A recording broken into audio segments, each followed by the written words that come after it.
Sinceramente, eu não estou entendendo mais nada. Hoje aconteceu um evento no jornalismo brasileiro inédito.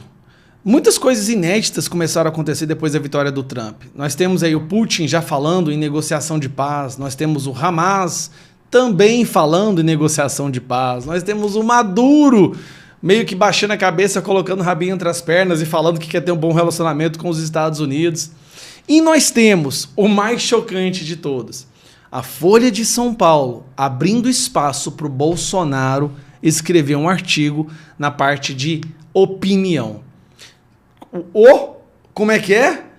Deu espaço, Bolsonaro aproveitou e escreveu um dos melhores artigos que a Folha de São Paulo já publicou na sua história. Então vamos lá, a data é 11 de novembro, hoje. Aceitem a democracia. Eu vou ler rapidamente aqui para vocês entenderem como que isso chamou, o tanto que isso chamou atenção. Chamado a opinar, o povo tem escolhido a ordem e o progresso, o patriotismo, a liberdade econômica e de expressão e respeito às famílias e à religião. Escrito por Jair Messias Bolsonaro. Vamos lá.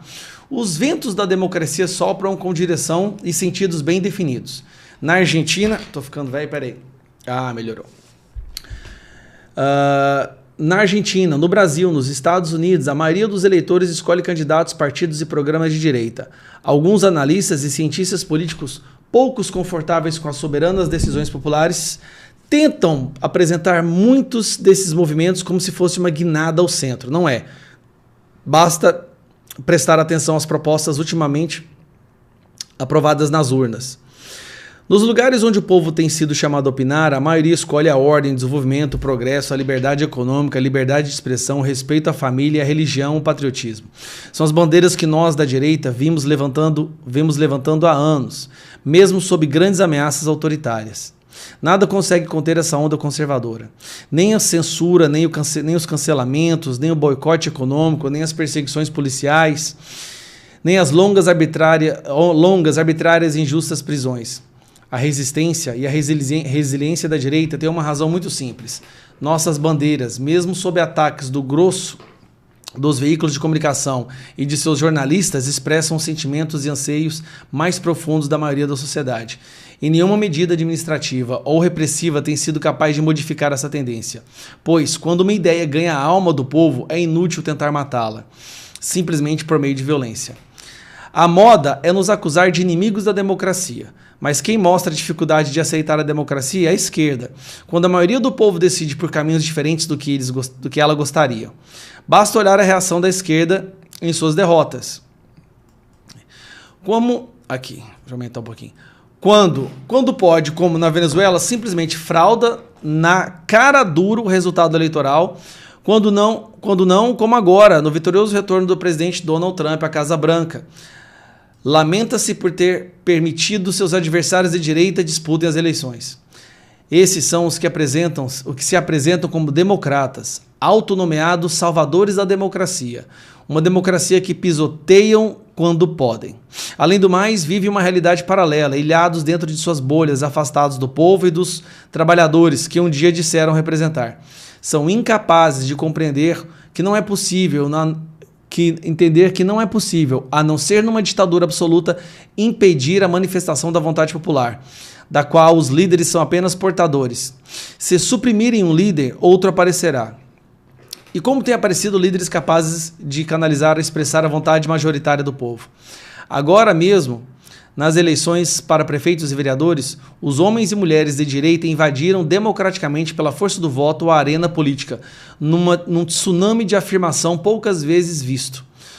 Nossos quadros nos diversos partidos surgem as dezenas e centenas. E onde estão os novos quadros da esquerda? Alguém sabe? Alguém viu? Não estão em lugar nenhum. Isso mesmo, hein?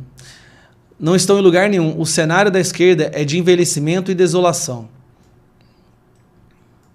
Até os seus porta-vozes, menos alheios à realidade, reconhecem. Isso ocorre por uma razão muito simples. O jardim da política só floresce quando é irrigado pela vontade popular. Quando uma força política se desconecta do sentimento da maioria, é inevitável que definhe. Pode até resistir por algum tempo, a custas de repressão e do uso desenvergonhado dos orçamentos públicos, mas seu destino está traçado. está destinada à irrelevância, ou mesmo a desaparecer. Com quantas antigas potências do cenário político nós vimos isso acontecer? Cada um que faça suas escolhas. Nós, da direita, não tão injustamente acusados de extremismo, continuaremos perseverando no caminho que sempre defendemos e da liberdade, da democracia, entendida como governo do povo. Continuaremos nos esforçando para ouvir o povo e estar conectado aos anseios mais profundos da sociedade, mesmo quando esses não encontram espaço nos mecanismos tradicionais de formação de opinião pública. E trabalharemos com a serenidade e obstinação de quem se esforça todos os dias por um futuro melhor para as pessoas e famílias do nosso Brasil. Então, nós temos uma situação tanto quanto inusitada. A Folha de São Paulo decidiu publicar um artigo do Jair Messias Bolsonaro. A mesma Folha de São Paulo que passou os últimos 10 anos atacando o Bolsonaro, soltando matérias com o título "Porque eu torço que Bolsonaro morra", atacando a família do Bolsonaro. De repente, do nada, libera um espaço importante na Folha para que Bolsonaro possa publicar a sua opinião política. Parece que eles estão percebendo que essa onda conservadora é impossível de parar, imbatível, e é melhor se juntar àqueles que vão estar no poder no futuro. Essa é a percepção que eu tenho. Sem falar que o Trump ganhando nos Estados Unidos, eles sabem, isso tem um peso gigantesco aqui na política brasileira. Nós vamos vencer.